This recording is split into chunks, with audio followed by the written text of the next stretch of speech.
Finally got my hands on the CTR868 and CTR717 ratchets. Pretty much this is the long neck ratchets. As you can see, I only have one, and the one I have is the short version of this guy right here.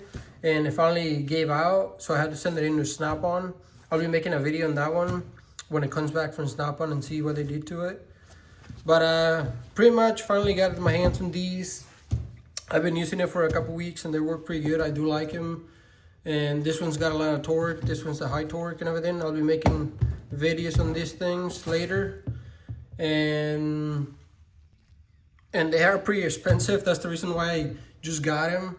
Because one of these, if you buy the whole kit with battery, charger and everything, if you don't have any batteries or chargers, then you're gonna have to buy the kit. It's like $700 to like $800, which is pretty expensive. And I just bought the ratchet. I already had batteries and everything and chargers and everything, so I didn't have to buy the batteries. It was only like $400, $460, something like that. And this one, same thing with this one, they're pretty expensive. That's the reason why I hadn't gotten them. But I finally got them. I've been using them. They work great and everything. And we'll see how long they last. We'll see if they last as long as my last one that I had.